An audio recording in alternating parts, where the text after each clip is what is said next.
Baik, kita mulai. Bismillahirrahmanirrahim. Assalamualaikum warahmatullahi wabarakatuh.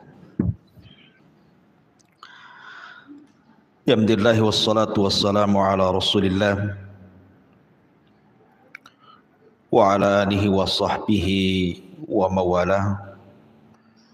Wala hawla wala quwata illa billahi wa ba'du. Qala Allah azza wa jalla ya ayyuhalladzina amanu taqullaha haqqa tuqatih wa la tamutunna illa wa antum muslimun. Amma ba'du, ma'asyiral muslimat yang dimuliakan Allah Subhanahu wa taala. Alhamdulillah, di pagi menjelang siang ini kita bisa melanjutkan kajian kita, masih membahas kitab At-Tauhid, dan kita masuk pada bab minasyirki al-isti'adzatu bi ghairillah. Bab di antara hukum kesyirikan adalah seseorang meminta perlindungan kepada selain Allah Subhanahu wa taala. Kemudian pengarang mendasari babnya dengan meletakkan firman Allah Subhanahu wa taala dalam suratul Jin, wa annahu kana rijalun minal insi ya'udzuna birijalin minal jinni fazaduhum rahaqa. Dan sesungguhnya ada sebagian laki-laki dari kalangan jin meminta bantuan kepada laki-laki, dan sesungguhnya ada laki-laki dari kalangan manusia meminta bantuan kepada laki-laki dari kalangan jin, fazaduhum rahaqa, maka jin-jin itu menambah mereka kepada kekufuran. Taib. Dalam bab ini pengarang kitab Tauhid ingin menjelaskan kepada kita bahwa ada sebagian manusia yang mereka tidak yakin dengan Allah Subhanahu wa taala, yang mereka tidak yakin bahwa Allah itu maha kuat, maha segala-galanya, sehingga di antara mereka ada yang masih meminta perlindungan kepada selain Allah, sejenis jin, syaitan, dan yang semacamnya. Dahulu di zaman jahiliyah, orang-orang jahiliyah itu apabila lewat di sebuah lembah, di sebuah tempat yang sangat menakutkan, maka ketika mereka lewat, mereka mengatakan, a'udzu bi sayyidi hadzal wadi min sufahai qaumi. Aku berlindung dengan penjaga lembah ini dari kebodohan kaumnya. Artinya orang-orang jahiliyah di masa sebelum Nabi SAW diutus, di antara mereka ada yang meminta perlindungan kepada jin karena ketakutan kalau seandainya lewat di sebuah tempat, kemudian mereka akan terjerumus kepada hal-hal yang tidak diinginkan. mungkin kesambet bahasa kitanya ya, atau mungkin akan dicelakai sehingga mereka harus izin dulu. Lah rupanya tradisi jahiliyah ini sampai hari ini masih berlaku. Ada orang-orang yang mungkin tidak pernah belajar tauhid, terkadang mereka lewat di sebuah tempat, entah ke kebun, entah ke hutan, entah ke tempat-tempat yang dianggap angker, melewati tempat-tempat yang menyeramkan.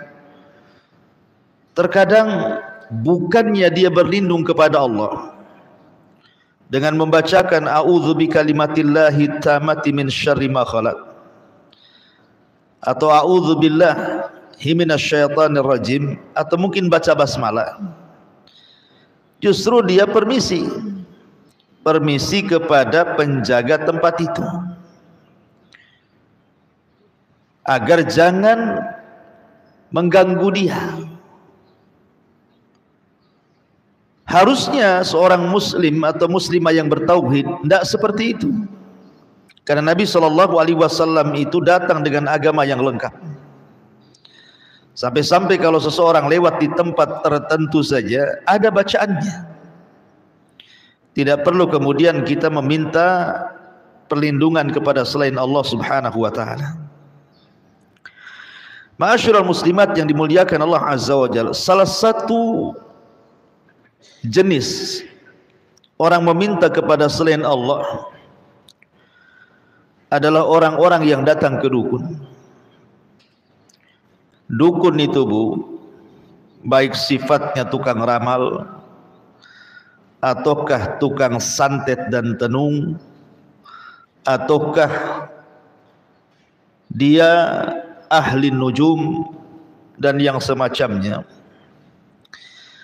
Praktek-praktek mereka itu semua berkaitan dengan istikhdamus syayatin, meminta pertolongan dan bantuan kepada setan-setan dari kalangan jin. Mustahil. Kalau seandainya dukun kok punya kesaktian, kemudian tidak bekerja sama dengan jin, berarti kesaktiannya itu trik sulap namanya. Boleh jadi mungkin dia menggunakan trik-trik sulap dengan alat-alat tertentu, bahan-bahan tertentu, atau kecepatan tangan, atau pengalihan, supaya orang menyangka itu adalah sebuah kesaktian, padahal hanya trik saja. Dan itu banyak pada zaman sekarang ini, terutama di YouTube itu. Kan banyak punya di YouTube itu ada acara-acara itu seperti orang yang nampaknya kayak kiai, kayak gus gitu ya, berpenampilan agama, pakai serban, pakai jubah, kemudian entah macam mana disetting sedemikian rupa, kemudian di situ dipertontonkan bagaimana dia membasmi dukun-dukun santet, membasmi tukang-tukang sihir, gerebek dukun bahasa mereka itu. Kemudian di situ terjadi adu duel yang luar biasa gitu ya. Kadang-kadang pental-pentalan tuh. Kemudian mengeluarkan api. Itu kalau tidak menggunakan bantuan jin, maka itu semacam trik, atau mungkin sudah disetting sebelumnya. Karena ini akan jadi tontonan, hiburan untuk menarik minat penonton menonton acara dia. Ya tentu tidak lain tujuannya karena ingin syuhrah terkenal, atau mungkin tujuannya ingin supaya banyak netizennya ya, subscribe-nya, akhirnya kemudian mendapatkan keuntungan dari tontonan yang ia tontonkan kepada kita. Tapi masalahnya banyak unsur-unsur dusta, bahkan banyak unsur-unsur kesyirikan walaupun semacam settingan. Kemudian juga ada unsur-unsur istihza billah, mengolok-olok Allah Subhanahu wa taala dengan membacakan ayat-ayat Al-Qur'an, salawat-salawat Nabi sallallahu alaihi wasallam, tapi praktek yang dilakukan tidak sebagaimana yang diajarkan Nabi sallallahu alaihi wasallam. Itu kalau memang tidak menggunakan bantuan jin, pasti di situ mereka akan berdusta. Tetapi kalau memang dia dukun beneran, tukang santet beneran gitu ya, maka tidak lepas daripada istikhdamus syayatin, meminta bantuan kepada syaitan. Saya teringat di YouTube itu ketika di Saudi Arabia itu ada penangkapan tukang santet. Jadi Saudi itu Bu, itu ada tim namanya pemberantasan dukun, komisi pemberantasan dukun santet. Itu di Saudi ada tuh komisi pemberantasan dukun santet. Kalau di Indonesia komisi pemberantasan korupsi, beda. Kalau di sini yang diberantas korupsi, kalau sana yang diberantas itu dukun santet. Jadi suatu ketika ini komisi pemberantasan dukun santet Saudi Arabia ini berhasil menangkap dukun santet, betul-betul dukun santet yang sangat sakti. Ketika sang dukun ditangkap, Bu, tiba-tiba sang dukun menangis. Jadi kata kepala kepolisiannya ini, "Kenapa kamu menangis?" Dia mengatakan, "Aku menangis bukan karena takut ditangkap kamu," katanya, "tapi aku menangis karena jin-jin yang sebanyak itu yang aku pelihara tidak memberitahu bahwa aku akan ditangkap." Bayangkan ya. Jadi jin-jinnya yang banyak itu nggak ngasih tahu. Coba kalau kasih tahu kan saya bisa kabur gitu ya. Kemudian kata kepolisiannya ini, kepala kepolisiannya, karena di Saudi kepala kepolisiannya ustadz lah, punya ilmu. Ditanya, "Oh, barangkali jin-jinmu itu ndak ngasih tahu kamu, boleh jadi karena kamu kurang sesajennya. Kamu itu kurang ngasih hadiah sama jinnya." Kata orang ini mengatakan, "Tidak, kalau soal sesajen itu lebih daripada cukup. Di rumahku ada seorang wanita."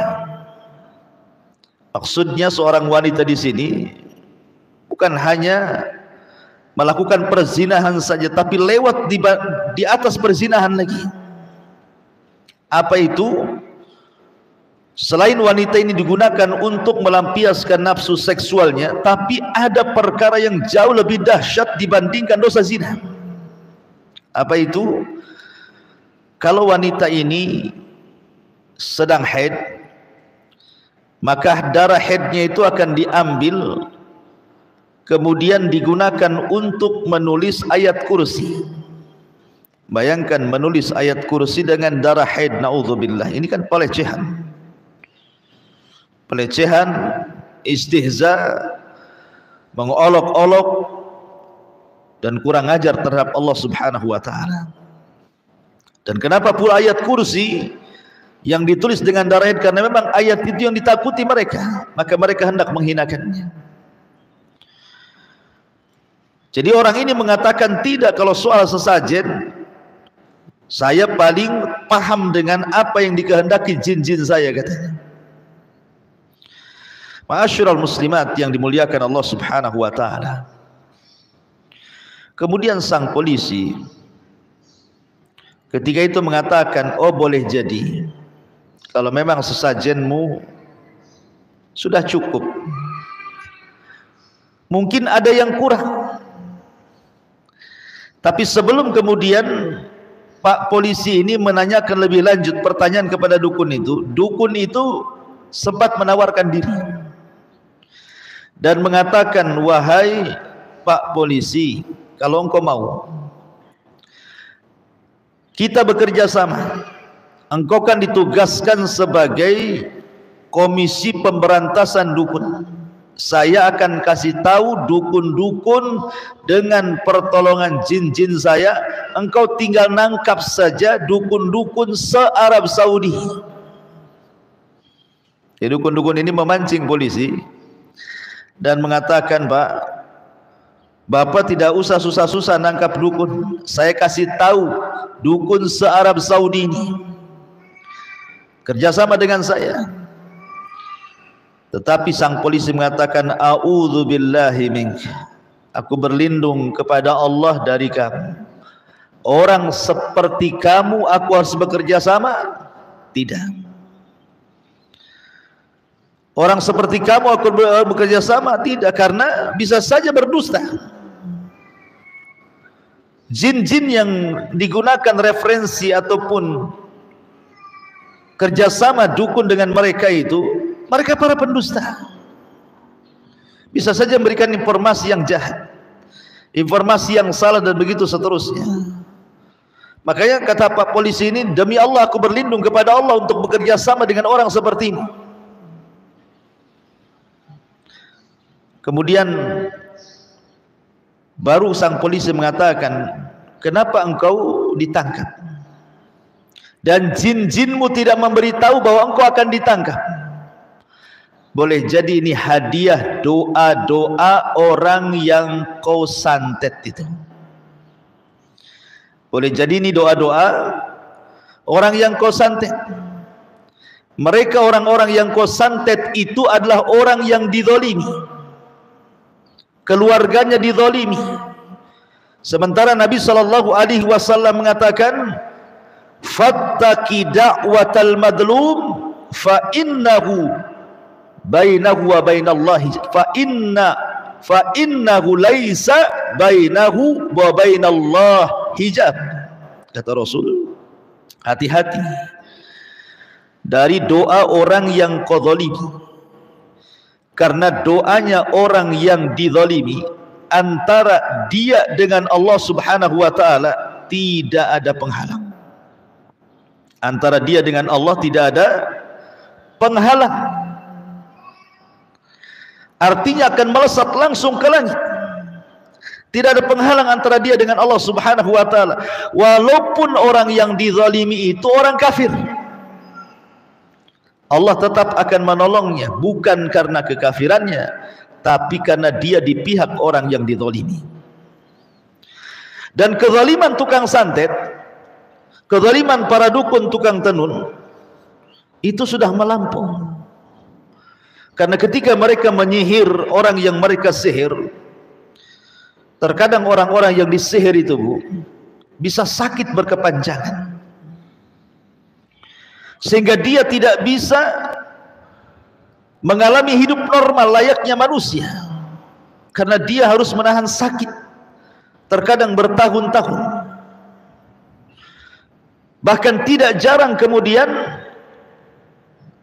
dia sampai mengalami kematian. Ataupun kalau itu tujuannya adalah merusak keluarga, tak jarang memisahkan suami istri. Akhirnya ketika suami istri terpisah, terpisahlah ibu bapak dengan anaknya, terjadi permusuhan antar dua keluarga. Akhirnya kemudian bahagialah syaitan karena sudah mencerai-beraikan umat Islam. Lihat, kata polisi ini, jangan-jangan jin-jinmu itu lo nggak ngasih tahu karena engkau kena doanya orang yang dizalimi. Subhanallah. Ya. Ma'asyiral muslimat yang dimuliakan Allah Subhanahu wa taala. Maka di sini Allah Subhanahu wa taala tegaskan, wa annahu kana rijalun minal insi ya'udzuna birijalin minal jinni fazaduhum rahaqa. Dan sesungguhnya ada orang-orang dari kalangan manusia meminta perlindungan kepada jin-jin, akhirnya jin-jin itu menambah kekufuran. Ma'asyiral muslimat yang dimuliakan Allah Subhanahu wa taala,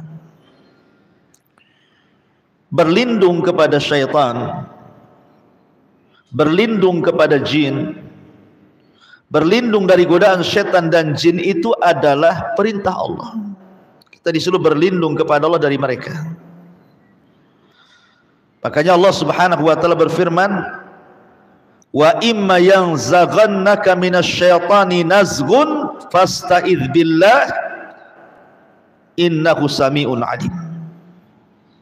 Adapun jika syaitan mengganggu dirimu dengan sebuah gangguan, maka segeralah berlindung kepada Allah, karena Dia zat yang maha mendengar lagi maha mengetahui.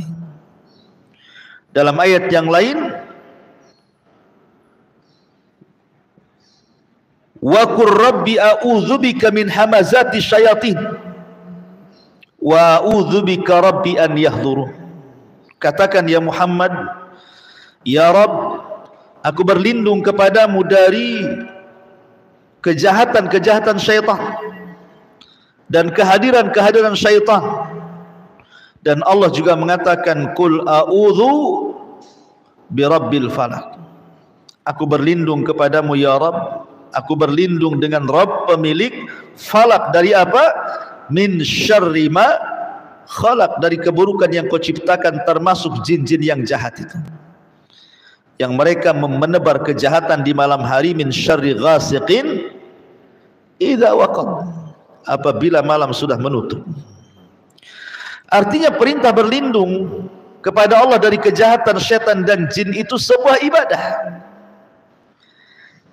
Ketika kemudian ibadah ini dipalingkan, yang harusnya kita berlindung kepada Allah, kemudian kita berlindung kepada syaitan dan jin, berarti memalingkan ibadah jatuh kepada lawan ibadah. Lawan ibadah apa? Syirik. Harusnya diberikan kepada Allah, diberikan pula kepada jin, kan kesyirikan namanya. Makanya babnya di sini bab minasyirki al-isti'adzatu bi ghairillah, termasuk kesyirikan itu meminta perlindungan kepada selain Allah, termasuk jin di dalamnya. Dan ini sangat bahaya, karena kesyirikan orang yang melakukan praktek perdukunan itu bisa sampai murtad, keluar dari Islam. Ma'asyiral muslimin yang dimuliakan Allah Azza wa Jalla, bagaimana kalau hanya sekedar settingan? Seperti yang sekarang kan rame tuh di YouTube itu Bu ya, entah apa gitu ya, ada acara gerebek dukun, tapi dia dukun. Gerebek tukang sihir, tapi nampaknya tukang sihir juga dia. Jadi kesannya itu adu kesaktian antar dukun tuh, antar tukang sihir dan tukang tenung. Cuman yang satu digambarkan lawannya itu kayak dukun asli gitu ya, dengan tampilannya gimbal, ndak pakai baju, jarang mandi, nakutkan gitu ya. Yang satunya pula nampak kayak ustadz, pakai jubah, pakai serban, kemudian adu kekuatan tenaga dalam, pental-pentalan pula di situ. Ma'asyiral muslimat yang dimuliakan Allah Azza wa Jalla, bagaimana kalau hanya sekedar settingan saja? Katanya untuk hiburan dan edukasi katanya. Ma'asyiral muslimat yang dimuliakan Allah Azza wa Jalla, walaupun hanya untuk hiburan, walaupun hanya untuk edukasi, walaupun hanya untuk tontonan, kalau yang dipertontonkan itu sudah menyalahi syar'i dan agama, tetap tidak boleh. Tetap tidak boleh, karena yang menonton itu tidak semua tontonan itu hiburan, edukasi ataupun semacam hanya dijadikan untuk kesenang-senangan saja orang nonton gitu ya, terhibur. Iya kalau paham itu settingan, kalau paham itu sinetron bahasa kitanya. Lah kalau orang-orang yang awam yang baru beli handphone, kemudian buka YouTube, pas pula tayangan itu, dia pula tidak belajar tauhid, dia pula orang awam, sholat pun tidak, akhirnya nonton tontonan kayak gitu, ada settingan pengobatan, bisa mengalihkan kemudian penyakit ke dalam kelapa. Pas dibelah kelapanya isinya keris, isinya silet, isinya jarum, isinya macam-macam. Kalau isinya uang 100.000 kan lumayan, Bu. Ini isinya keris, jarum, macam-macam gitu ya. Rupanya dibongkar pula sama orang yang tahu trik sulap. Itu adalah settingan. Gitu ya, Bu ya. Masyarul muslimat yang dimuliakan Allah Subhanahu wa taala. Kalau seandainya nih orang tidak paham, orang awam, walaupun sudah dibongkar oleh tukang-tukang sulap itu bahwa itu settingan, kalau dia memang sudah kerasukan jin, orang nonton ini disangka benar tuh. Karena biasanya orang yang sakit itu ataupun keluarga orang yang sakit, kalau dia tidak punya iman, maka mereka akan berupaya untuk menyembuhkan orang sakit itu. Bagaimana caranya?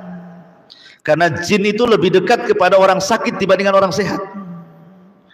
Sehingga kemudian kalau ada tontonan seperti itu, wah mantap juga nih, itu penyakitnya bisa dipindahkan ke ayam tuh, bisa dipindahkan ke kelapa muda, bisa saja dia datang ke situ, padahal itu tipu-tipu kan. Makanya seandainya benar sekalipun, dalam bahasa tauhid itu disebut nusrah namanya. Nusrah itu artinya mengobati santet dengan santet, mengobati dukun dengan bantuan jin, itu sama saja. Karena tidak ada jin yang mau membantu secara free, tidak ada ceritanya jin itu mau bantu cuma-cuma, itu mana ada.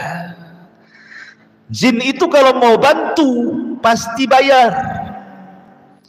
Bahasa Jawanya wani piro. Gak mungkin lah dia main gratis-gratisan saja, mesti dia bayar. Dan bayarnya bukan pakai uang, bayarnya pakai iman. Makanya Allah mengatakan di dalam surah Al-Baqarah ketika menyebutkan tentang kisah Harut dan Marut, walaqad alimu laman ishtarahu maluhu fil akhirati min khalaq. Dan sungguh mereka mengetahui jual beli mereka itu tidak akan mendapatkan satu bagian di akhirat sedikit pun, karena mereka telah menjual kekufuran dengan iman, tauhid dengan syirik. Mereka sudah menggadaikan akidah mereka. Karena orang, jangan pelaku sihirnya, dukunnya, orang yang datang ke dukunnya saja diancam dalam agama tuh. Nabi SAW mengatakan, man ata'arrafan fasa'ala an syai'in lam tuqbal salatuhu arba'ina yawman. Barang siapa yang datang ke dukun untuk bertanya sesuatu, belum membenarkan, Bu, baru tanya, maka ditolak salatnya 40 hari 40 malam. Ada sebagian para ulama mengatakan salat 40 hari 40 malam yang sudah dikerjakan. Nanti ada dalilnya. Nanti kalau seandainya yang dimaksud 40 malam 40 hari salat diterima yang akan datang, nanti ada yang berhujah, daripada nggak diterima sekalian aja nggak sholat 40 hari, nanti setelah 40 hari baru sholat katanya. Jadi maksudnya sholat sebelum yang sudah dikerjakan kita ditolak, sia-sia jadinya. Capek-capek sudah beramal 40 hari 40 malam, sholat sunnah, sholat duha, sholat malam, sholat wajib, sholat nawafil dan yang lainnya ditolak, itu baru nanya. Dan biasanya orang-orang kembali nih ke masalah dukun settingan tuh, dukun-dukun settingan itu ya, yang ada di media. Itu kan kadang-kadang dia promosi juga, bukan? Promosi ada kontak persennya itu. Nah mungkin gak ada promosi itu, mesti ada kontak personnya itu. Lah orang-orang yang tidak kuat imannya pasti menghubungi itu, mesti tanya kan, ya Pak Gus atau Pak Yai atau Pak Ustadz, Tuan Guru atau siapa gitu kan, saya ingin tanya dulu, konsultasi dulu. Mesti kan konsultasi dulu tuh. Soal yakin gak yakinnya nanti dulu, konsultasi dulu. Konsultasi juga, kalau yang dikonsultasikan kepada dukun, maka hanya semata-mata telepon tanya, sholatnya 40 hari 40 malam ditolak, kan rugi itu. Bagaimana kalau seandainya betul-betul datang, kemudian menyaksikan secara langsung, kemudian membenarkan, jadi pasiennya pula? Maka Nabi SAW mengatakan, man ata'arrafan au kahinan fasala an syai'in fasaddaqahu faqad kafara bima unzila ala Muhammadin sallallahu alaihi wasallam. Barang siapa yang datang ke dukun, ke paranormal, ke bomo, ke tukang tenun, ke tukang sihir, atau yang semacamnya lah, itu sebenarnya banyak nama satu orang tuh.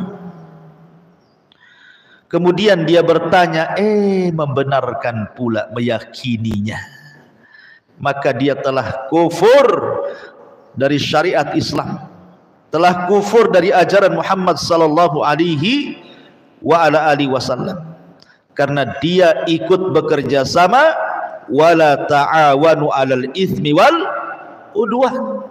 Dia sudah bekerja sama di atas perbuatan dosa dan kemaksiatan. Makanya di sini Allah mengatakan, dan ada sebagian manusia meminta perlindungan kepada jin, maka jin itu menambah kekufuran kepada mereka. Ma'asyiral muslimat yang dimuliakan Allah Subhanahu wa taala. Sedikit cerita jin. Jin ini bertingkat-tingkat. Jin itu bertingkat-tingkat pula. Kalau disebut jin, jin al-jin pakai alif lam, al-jin berarti memang mereka jin. Ya, bisa soleh, bisa jahat. Wa inna minna salihuna wa minna duna dzalikunna tara'iqa qidada. Kami bangsa jin ada yang baik, ada yang jahat, kami bertingkat-tingkat. Kemudian yang kedua disebut dengan amir. Jin itu disebut dengan amir. Amir itu adalah jin yang tinggal di rumah.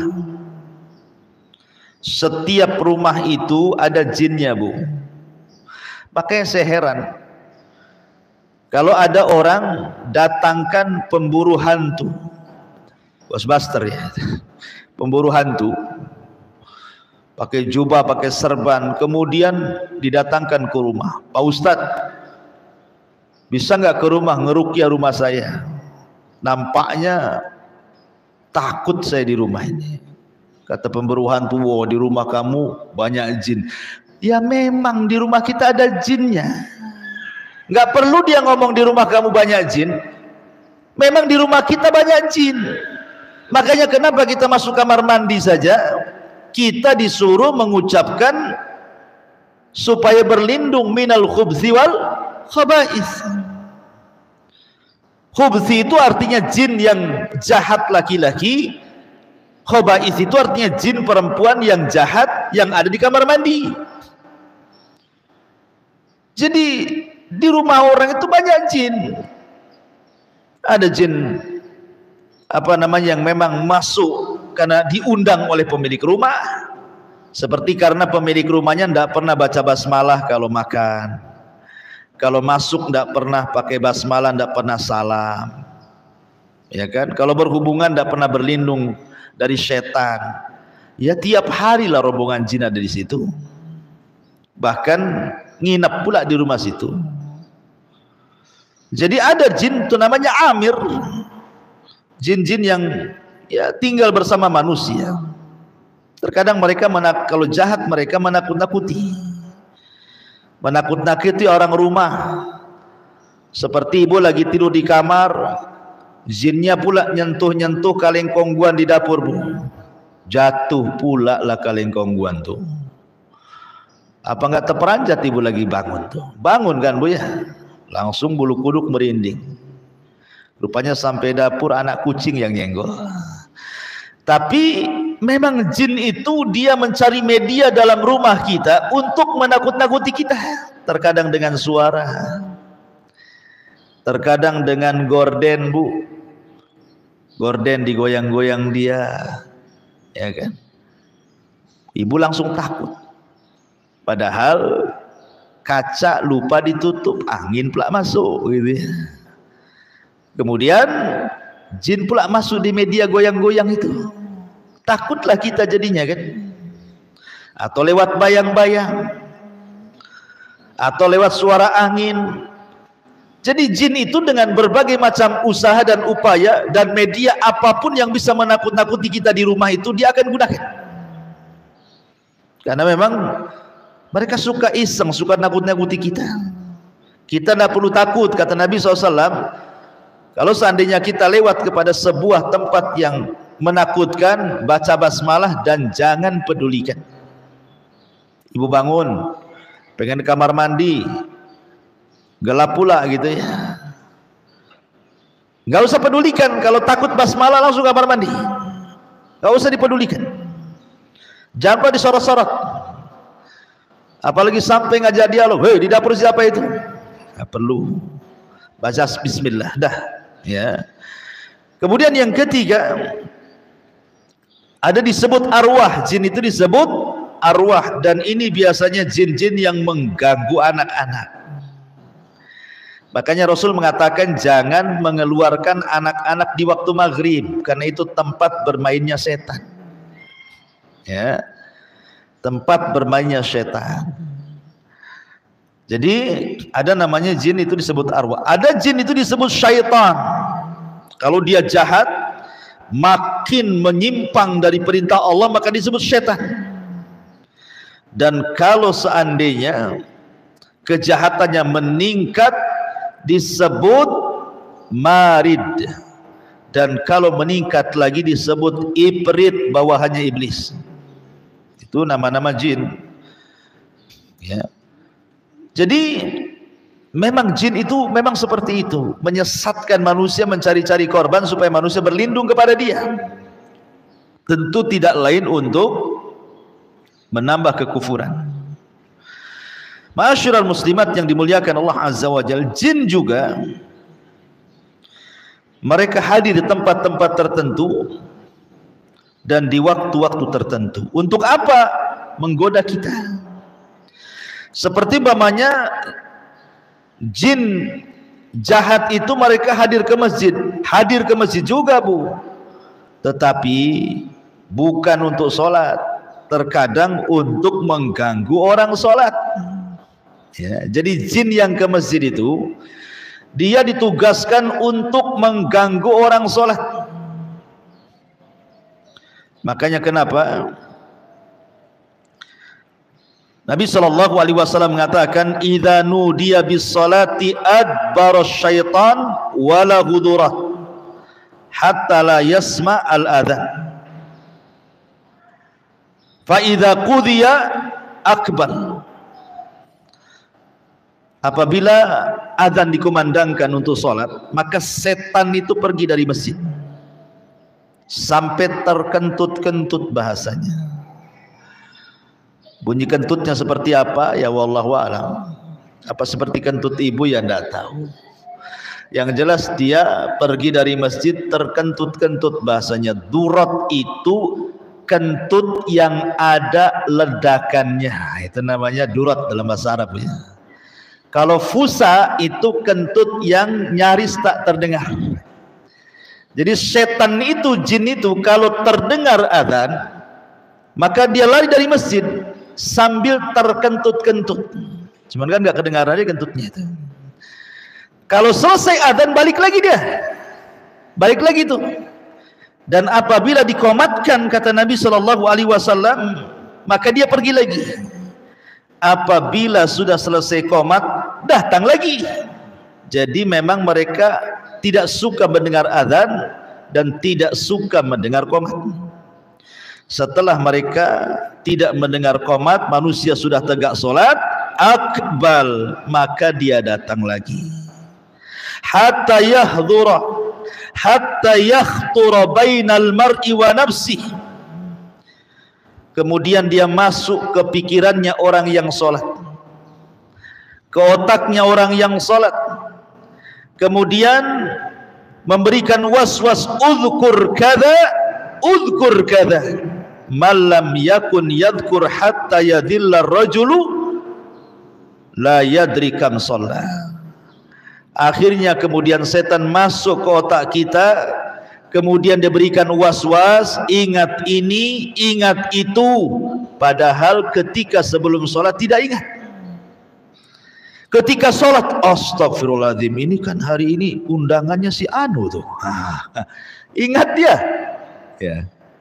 Oh iya, tadi saya cari cadar itu gak ketemu, tapi pas sholat kok tahu, iya saya taruh di atas lemari. Tapi jangan dijadikan kaedah pula kalau lupa sholat biar ingat. Ya. Jadi setan itu membuat pengalihan supaya kita lalai dari sholat, dialihkan sama dia perhatiannya. Kemudian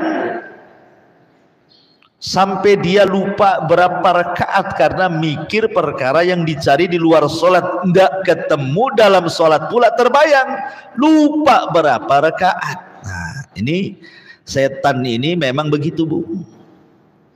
Setan dari kalangan jin ini gitu memang. Dia berusaha merusak sholat kita. Makanya kenapa kalau kita diganggu oleh setan sampai tidak tahu berapa rakaat, makanya di situ ada sujud sahwi. Ya, kita syaratkan sujud sahwi. Termasuk juga iltifatu fi sholat. Nengok dalam sholat, Ibu ya. Ibu kalau berdiri, Bu, ketika sholat itu kan menghadap tempat sujud, Bu ya. Kalau sedang tasyahud, menghadap jari yang diisyaratkan, kan gitu ya. Jadi kalau sedang berdiri, pandangan kita menghadap tempat sujud. Kalau sedang tasyahud, pandangan kita melihat jari yang kita isyaratkan. Terkadang ada orang yang sholat itu, Bu, entah kenapa gitu ya, mungkin karena ketidaktahuan atau orang awam, terkadang kemudian dia tidak fokus kepada tempat sujud pandangannya, malah kemudian toleh gitu ya. Kadang-kadang tengok ke atas, tengok ada cicak kawin gitu ya. Coba bayangkan ya. Atau mungkin masjidnya terlalu ramai dengan kaligrafi, dibacanya pula lah kaligrafi itu ketika sholat. Atau umpamanya dia sholat di belakang, jadi makmum di sop kedua, sop pertama pula di situ ada orang pakai kaos, ada tulisannya, kebaca pula sama dia. Ya. Jadi yang seperti ini kata Nabi SAW, ini bagian daripada ikhtilas yakhtalisuhu syaitan minas salah, kata Rasulullah. Itu curian. Maka setan berhasil mencuri seorang hamba dari sholatnya. Apa yang dicuri setan? Bukan uang yang dipesak ibu ketika sholat. Yang dicuri setan itu khusyuknya orang yang sholat dicuri sama setan, sehingga dia pandangannya itu tidak fokus kepada satu titik. Jadi lihat, setan ini mengganggu manusia. Ataupun terkadang ketika membaca Al-Quran lupa dia. Ataupun terkadang karena tidak sapnya tidak rapat, kan makanya kenapa Rasul mengatakan sawu sufufakum tarasu sufufakum wa qaribu bainahuma wa hadu bil a'naq fa walladhi nafsi Muhammadin biyadihi inni la ara syayatin tadkhulu min khalalis safi ka annahal hadath. Jadi patokan orang sholat itu, Bu, kalau dia jamaah itu adalah imam. Ya, imam itu harus dijaga karena imam itu yang menentukan makmumnya. Makanya dalam sholat kita disuruh rapat sapnya, sebab kalau sampai renggang sapnya maka akan ada setan menerobos di situ sampai ke depan, kemudian menggoda imam. Makanya Rasul mengatakan sawu sufu fakum, rapatkan saf kalian. Ya, sampai demikian itu setan loh masuk ke masjid itu. Lain masjid pula, lain pasar. Setan pun ke pasar juga kayak ibu. Entah sama-sama berangkatnya tak tahu. Tapi yang jelas bahwa setan juga masuk pasar, Bu. Makanya Nabi SAW menjelaskan dalam sebuah hadis bahwa pasar itu tempat ditancapkan bendera perang setan. Ya, setan itu lagi perang tuh di pasar itu. Makanya tidak ada kemaksiatan kecuali semua ada di pasar. Lengkap maksiat itu semua ada di pasar. Coba maksiat apa yang tidak ada di pasar, Bu? Gibah ada di pasar. Sesama pedagang gibahi pedagang yang lainnya. Orang caci, orang maki, orang marah, orang sumpah palsu gitu ya. Orang hasad, orang datang ke dukun, letakkan jimat di warung, orang nyantet sebelah warung, wih, di pasar semuanya. Jadi pasar itu tempat ma'rakatu syayatin, tempat perangnya setan gitu ya. Termasuk juga setan ini masuk pada makanan kita, masuk pada minuman kita, masuk pada tidur kita, masuk pada hubungan suami istri kita. Makanya Nabi SAW mengatakan ketika bicara soal makanan, setan itu hadir ketika kita makan. Jadi ketika kita makan, ibu sedang makan, Bu ya, itu setan datang itu. Jangan salah, ada di sekitar kita, sekitar setan, sekitar kita makan itu banyak setan. Makanya Rasul mengatakan sesungguhnya setan hadir di salah seorang kalian dalam kondisi apapun sampai hadir ketika sedang makan. Apabila ada yang jatuh dari suapan kita kemudian tidak diambil, maka itu bagian dari makanan setan. Makanya kata Rasul, kalau jatuh cepat ambil, apalagi belum 5 menit, ambil, makan lagi, ya. Karena ada orang-orang yang sok-sok apa gitu ya, makan di warung, kadang-kadang nggak dihabisin, padahal masih lapar dia. Kenapa nggak dihabisi? Malu katanya, malu pula, ya. Jadi tidak boleh. Makanya kalau makan itu, kalau masak atau beli sesuatu itu jangan banyak-banyak, nanti mubazir. Ya secukupnya perut ibulah seberapa besarnya, itulah beli segitu. Ini orang 2 di rumah masak 1 kampung pula. Nanti dibuang tuh sia-sia. Ya kalau dikasih anak yatim masih mending. Makanya kemudian Rasul mengatakan apabila kalian selesai makan, maksudnya tidak pakai sendok atau pakai sendok atau pakai garpu, suruh jilat ibu, dijilatin tuh ya. Jadi supaya jangan ada nasi-nasi yang nempel di tangan, dijilat ya. Kenapa demikian? Karena orang itu tidak tahu, la yadri fi ayyi ta'amihi takunu barakah. Tidak tahu di makanan nasi keberapa itu ada berkahnya di situ itu.